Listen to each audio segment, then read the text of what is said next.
one thing that we spoke about briefly before is the definition of success. Because we live in a world, and I think it's human nature, that we judge our success by financial abundance. And it makes sense that we do that because a lot of times financial wealth is the result of persistence, discipline, overcoming challenges, focus. But the Torah has a mission for us that's more than just financial success. So, how does the Torah define success in life? I love your question. The Rebbe many times said a Jew, has to be always happy, but you have to be happy, but you cannot be satisfied. And there's a difference between both. And people think that if you're not satisfied, it means you're not happy. It's not true. You can't be satisfied because there's so many levels to attain and to grow to. So I think the first level of success is that every day I'm growing. Okay. Every part of my ups and downs is part of my personal growth, is part of my getting closer to the better me, and that is success. Somebody that has everything and really has nothing because he's not going anywhere with it, Mm-hmm. it's not success. I think it's the Ben Ish Chai says that you have two individuals. You have one at the top of the ladder, and you have one at the bottom of the ladder. Who is the successful one? Or in the middle of the ladder, because he's going up. Mm-hmm. The person that thinks he's at the top, then we have a big problem. He's only going down. I believe that success is spending at least 70% of your time doing what you're the best at, what you enjoy the most, and that's success for me. Because once you're doing what you enjoy the most and what you're the best at, that's success. So what I'm understanding so far is success is tied to the process, not to a destination. That's Correct. the first thing. Just Okay. like happiness, just like joy. Joy is not a goal. Joy is the process, and in the process, I think it was one of the great climbers that climbed to Mount Everest, and they asked him what was the epitome of what was the moment that was the greatest moment for him in this whole climbing process. And they said most probably it was when you reached the top. He said no, it was that last 100, 200 meters that I had to grow, and I knew it was the end, but I wanted to give up, and I didn't give up. That was joy. I like that because it matches with the mindset that I adopted, because everybody wants the end result. But the people that get to the end result, they choose the hard process. They get to enjoy and give themselves credit for the process. And that's kind of what you're saying here. But one of the reasons why financial success is a sign to success is because there's a number, there's a dollar sign tied to it. So we can hold ourselves accountable with comparing with the number.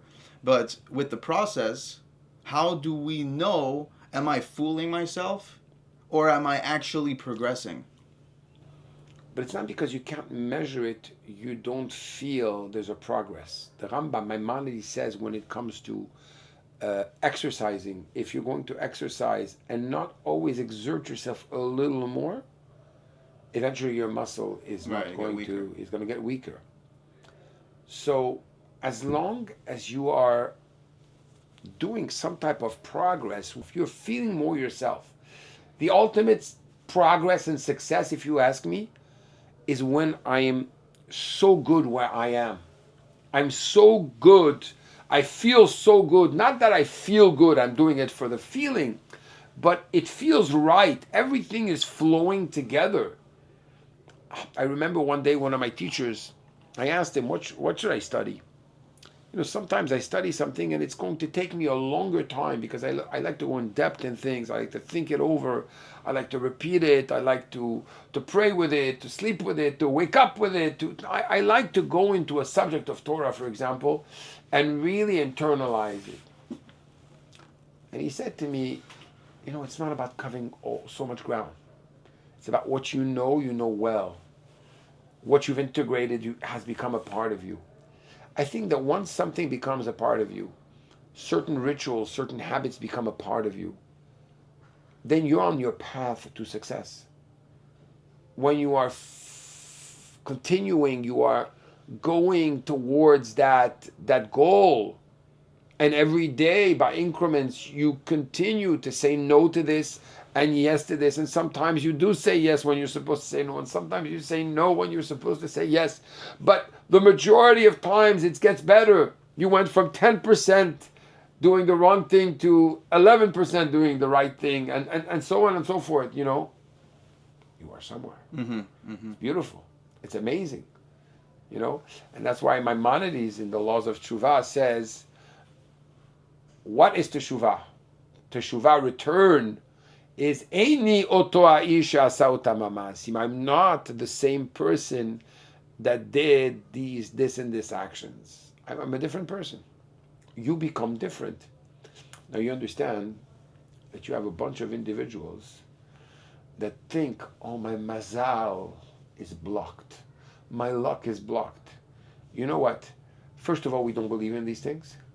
But if you want to believe in this, if tomorrow you're going to be a better person, you'll be another person. Or a different person.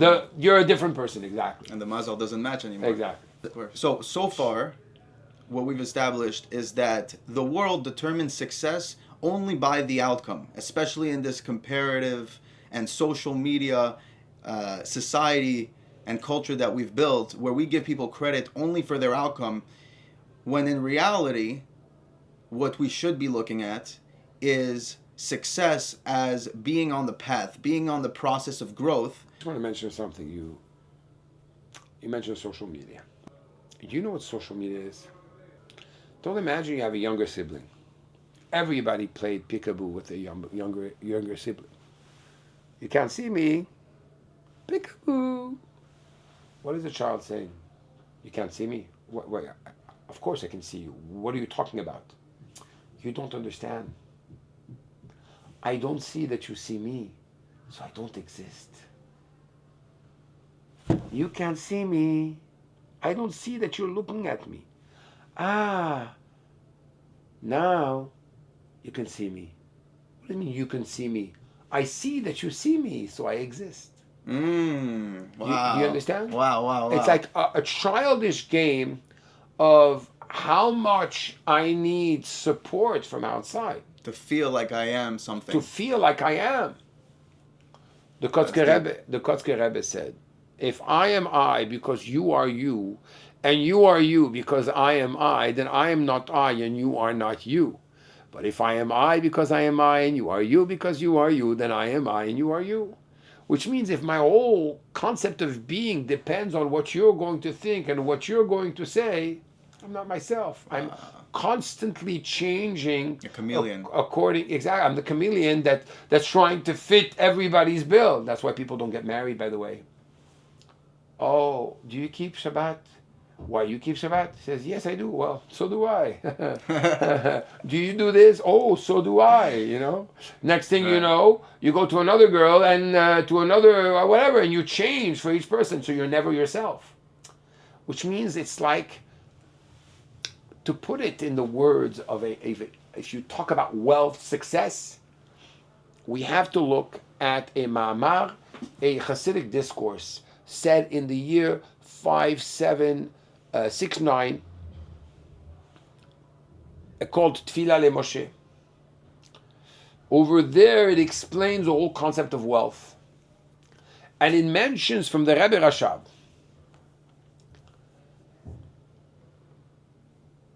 first of all, it brings down from the Talmud of Nedarim, page 41, if I'm not mistaken, En ani ve'ashir ela bedat.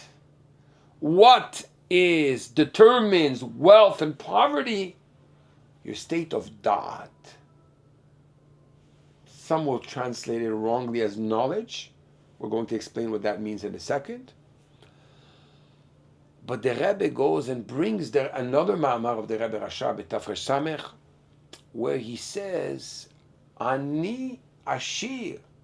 Ashir, the wealthy, is somebody which is an influencer.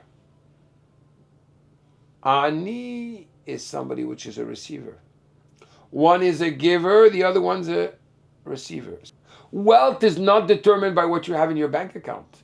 It's by your state of mind and predisposition to be a conduit to something higher, to be able to give to others. The moment that I limit myself and I think, oh, what I have is what I have, and therefore I can't give to anybody else, I'm needy. Why am I needy?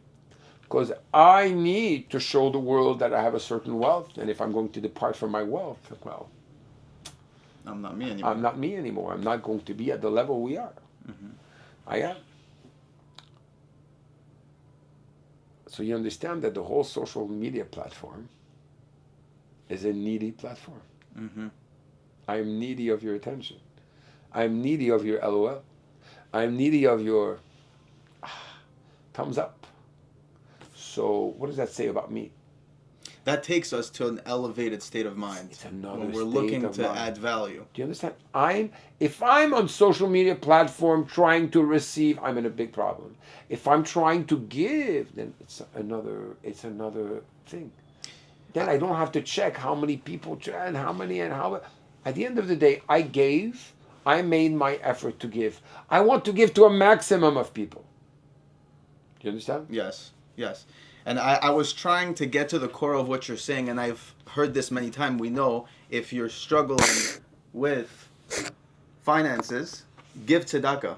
Exactly. But that doesn't make sense. But it actually does make sense, because how do we make money? By adding value, solving a problem, and then charging for it. But when we're in the place of constriction, of lack, we only try to hold on to the little bit that we have, and then we end up having even less. So giving, or putting on tefillin, is putting ourselves in a higher consciousness where we can see opportunities, we can see places where we can add value, and then make money from it. So that makes a lot of sense. It's a wealth mentality. It's a wealth mentality. If I have $1,000 and I can't give 100 to charity to help somebody else that can't eat and can't pay their rent, what am I saying? Well, you know what? I'm only going to make $1,000. Right. But if I can give $100 or $200, $300, I'm going to make tens of thousands of dollars. It's just nothing. Mm-hmm. You understand? And once you go with that mentality, I think even your relationship with your spouse is a different type of relationship. I'm here to give. I'm not here to receive. You know? And it's like this at every level. You know what the problem with this generation is? They come to get a job, they ask for what their benefits are instead of asking, what are my responsibilities? 1,000%. 1,000%. That's one of the main things, because I train salespeople. The main thing that I try to get people to adopt as their mindset is look for problems that you can solve. If there's a big problem, there's a lot of money to be made. If there's a little problem, then there's a little bit of money to be made. And if there's no problem, there's nothing to talk about. As opposed to buy this, buy this, buy this, it's like, let me get to understand your situation. Let me get to understand where you're coming from. And let me see where I can plug in the solution. There's something called flow state. So I see you a lot in flow state. And I can see how you get into flow state by just admiring you. But I want you to tell me, how do you get yourself in flow state? How do you get yourself in, and I think part of it is going to be the giving mindset, but how do you get yourself out of yourself and being your best self? Being able to flow and speak without thinking always about exactly what you're saying, but as a result, always being on point. Well, let's go back to what we were saying before about social media. You know, the ways of Hasidut Chabad, and not coming from a Chabad background myself, and going to Chabad, one of the toughest, most difficult personal work on myself, and it still is to take away any sign of what's called chitzoniut, anything which is superficial, anything which is not going to be for the inner purpose, in an inner way, in a sincere, true way, uninterested I'm going to explain. In the yeshivot where I studied before, you would pray, and if you felt at a certain moment that you had some special kavanah, some special intention in your prayer, your eyes would go right and left. Maybe somebody is noticing how intense my connection is. Or you would say some type of Torah, and somebody maybe is noticing my great genius. It's like about ego, but that's not lishma. That's not for the sake of doing the thing. You're not living the moment. You're going to a wedding, and you see people with their phones filming the whole event. Live the event at the moment. Why are you living it to relive it when you didn't live it then, and you won't live it when you see the movie? Live it. So that was you're praying. Pray. Oh, people are watching. Who gives a hoot? Who cares? And if I'm going to take my time to pray 3 hours, I'll pray 3 hours. And if I'm going to do this mitzvah, nobody will know about it. This is the best thing that could be, because I want to be involved in the moment. A pnimi vuerizizer gamse, the Rabbi Rashab says, a person that's an inner person that's really living it, wants true happiness, is living in the moment and being completely involved with this. There's nothing before and nothing after. I remember that is success. You ask me what's the real definition of success? Full immersion and investment in what you're doing. Flow state. Flow state. That's a sign of success. And it's amazing because I didn't think it would connect back to the previous point, but it did. Yeah. Because success is truly being the best you can be in the process. In the moment. Exerting yourself and making the best out of each moment. Giving. Being on the giving end, being on the producing end, not on the consumer end. As a result, we get into flow state where we can naturally be our true selves and not so concerned about what are we saying, am I doing the right thing? And not concerned about time. What happened with the abuse I had when I was a kid, and what happened with the traumas of my life, or what happened with the voice of my father in my mind haunting me, and what happened with my wife 5 minutes ago, and what happened with my kid 10 minutes ago, and so I'm now in the moment. To what I'm doing right now, everything else is irrelevant. Irrelevant. That's how you get into a flow state. Shutting off everything, not by making an effort of shutting off. Like I remember when I was 17 years old in Israel, they had these little booklets, these little booklets. What are the booklets? People giving booklets, and the religious guys giving the booklets. You open the booklet. My son, don't worry about the sins of your youth. Don't think about it. Excuse me. Now that you told me not to think about it, I'm going to think about it, and I'm going to think not to think about it. So my head is going to be there more than ever before. Who cares? What happened yesterday, what happened a second ago is not relevant. The whole Tanya, the Benoni, is a person that is living in the moment. Now, right now, for the next minute, I'm going to be a Benoni with my thought, speech, and action. I'm just going to be immersed in doing the right thing. Some people might think living in the moment is not taking any responsibility, not having any direction. Yes, we need to have a direction. Yes, we need to have intention.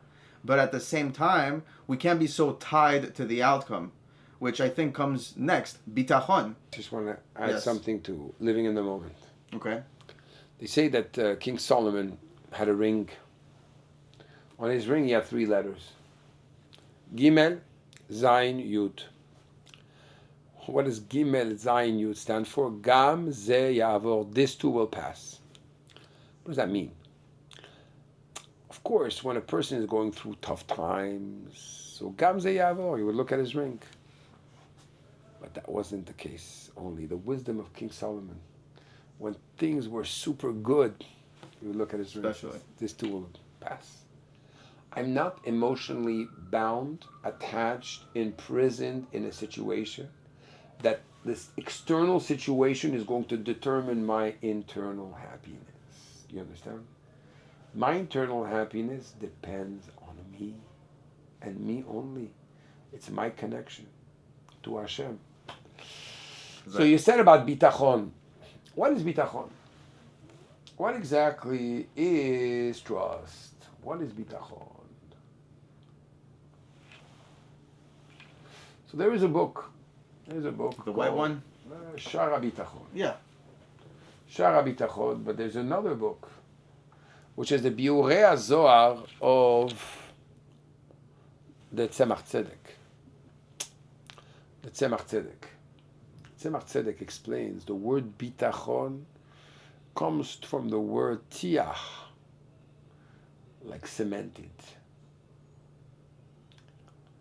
Tiach means you have the trust of God in your heart and you rest upon it, and there's no external types of support systems. The support system is inside your heart and it's in God. Emunah, I have faith. I have faith, it's from God, everything will be.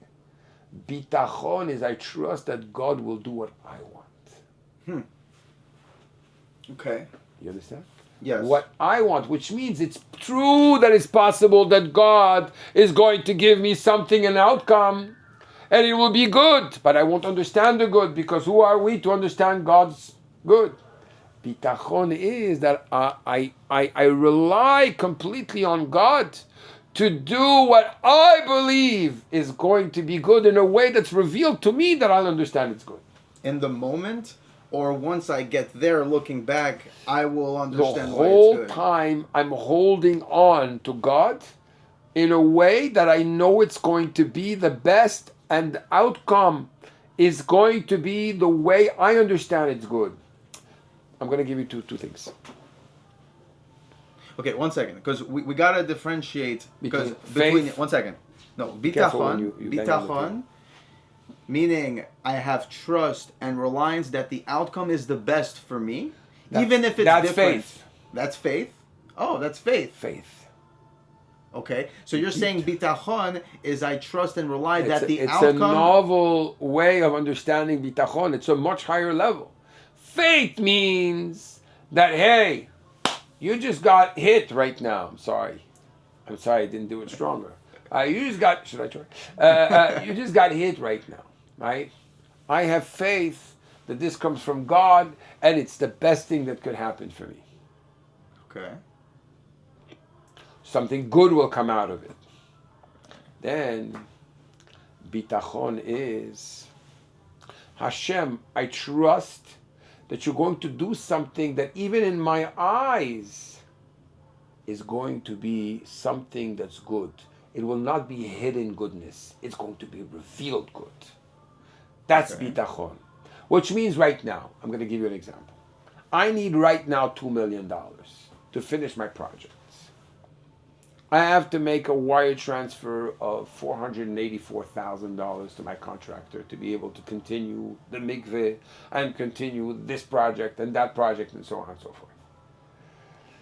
You could say, you know what, God forbid, let's say I didn't get the money in 1 week and 2 weeks, and oh, it's all for the good.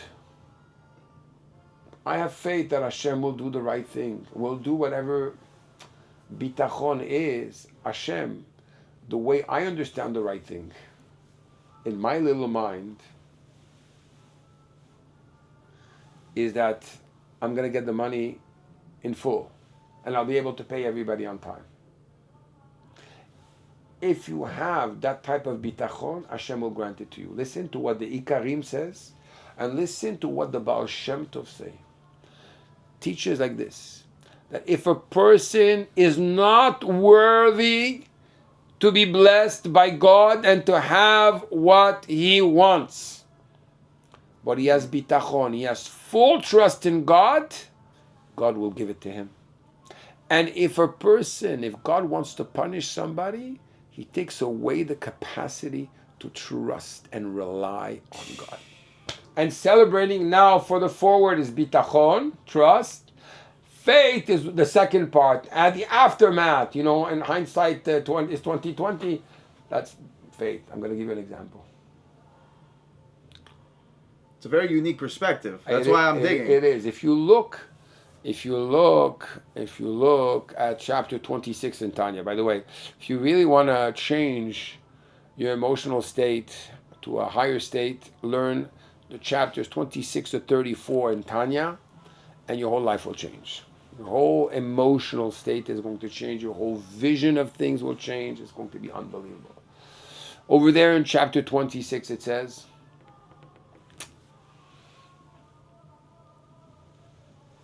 that when you see things are bad, you receive them with joy, like the joy of something which is revealed. Mm-hmm. In chapter 11 in Igrot HaKodesh, it says over there that the bad, which seems to be bad, will reveal that it's good. That's the flow. There's no better moment than the moment right now. That's what the Rebbitzin answered when somebody asked the Rebbitzin, what was the best moment, the happiest moment in your life? She said, right now. Because if it's yesterday, if it's tomorrow, it's not really happiness. Yeah, not real. The moment Adam and Chava sinned, what is the first thing? They realize they're naked. They need to cover themselves. Parallel to that, what happened? God was revealed, and God concealed himself. The Maggid of Mezrich explains this. It says, where you're situated, God is your mirror. And therefore, the situation that we see a lot of times whenever we have difficulties in life, the world is not going my way and all this talk. What's your way? Are you digging inside of you? Are you taking away? Are you growing out of who you are? Sometimes we have to understand it's like the tailor. Okay, this is too short. Arrange this, arrange that. You're going through a process where things are uncomfortable. The discomfort is there for you to put yourself exactly where you are supposed to be. So it's true, I can have bitachon. The most important is that research, to search, to strive, to reach to the greater you. And what is your true mission in the world? Once you realize that, everything is different. Thank you so much.